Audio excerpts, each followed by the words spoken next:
In early 1942, the Pacific War was going badly for the United States. The Japanese Zero dominated the skies. American pilots fought with courage but flew aircraft that were outclassed. One man decided to change that.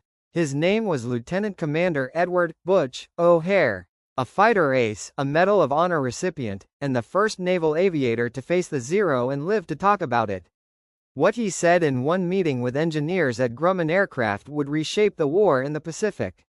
This is the story of how a pilot's experience built one of the most successful fighters in history, the F6F Hellcat. The first pilot O'Hare knew who died fighting Zeros was his friend from training, Lieutenant James Gray. February 21, 1942. The Lexington was operating near Rabaul.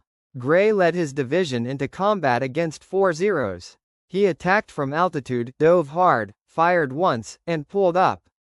The Wildcat couldn't climb fast enough. The Zeros could. One came down from above and shot him before he reached safety. Gray's wingman saw it all. He said Gray did everything right. The tactic was correct. The execution flawless. The plane just couldn't keep up. By spring, 17 pilots O'Hare knew had been killed. The Wildcat was reliable, but slow and underpowered. Against the Zero, it was outmatched. O'Hare told his commander, John Thatch, that luck alone was keeping some men alive.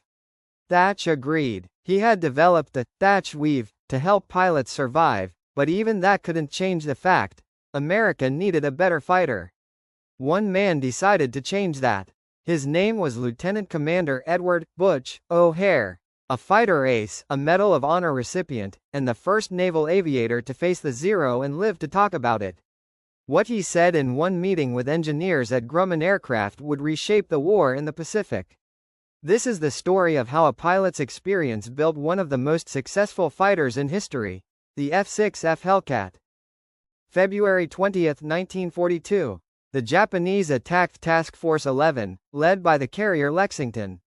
9 bombers closed in. O'Hare and his wingman went to intercept. In a matter of minutes, O'Hare shot down 5 bombers. His actions saved the carrier and earned him the Medal of Honor.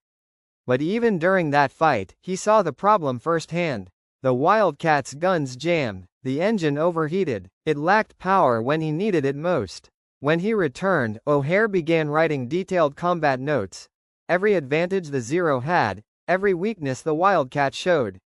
He knew these details could mean the difference between life and death for future pilots.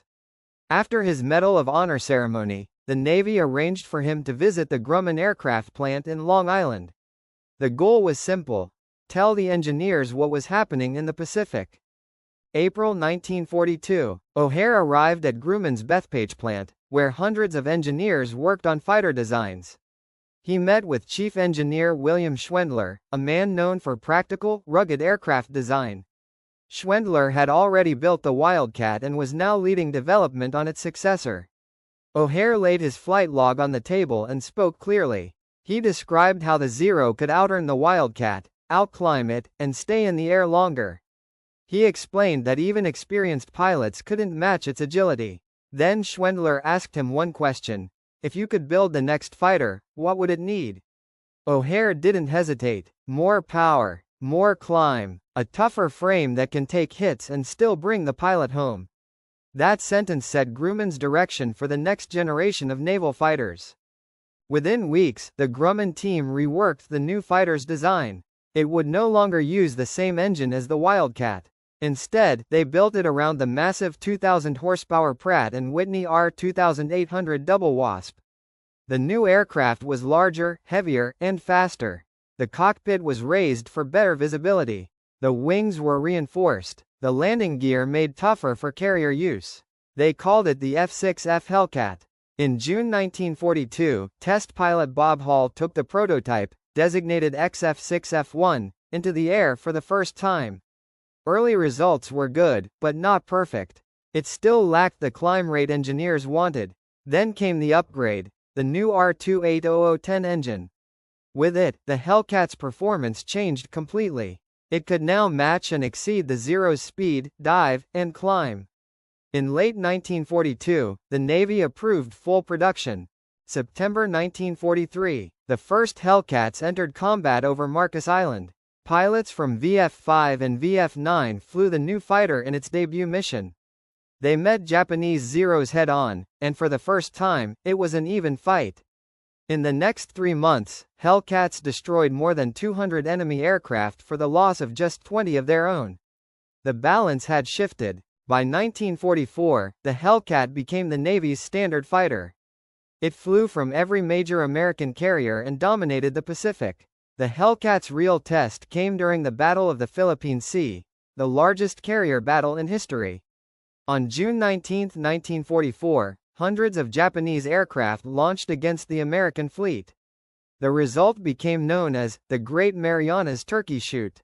In one day, U.S. pilots flying Hellcats shot down more than 300 Japanese planes. The kill ratio was nearly 19-1. For the first time, American pilots had an aircraft that was faster, stronger, and more forgiving. Even inexperienced pilots could win in it. O'Hare never saw the full impact of the plane he helped inspire. In November 1943, while leading a night fighter mission off the carrier Enterprise, his Hellcat disappeared over the ocean. He was declared missing in action. He was 29 years old.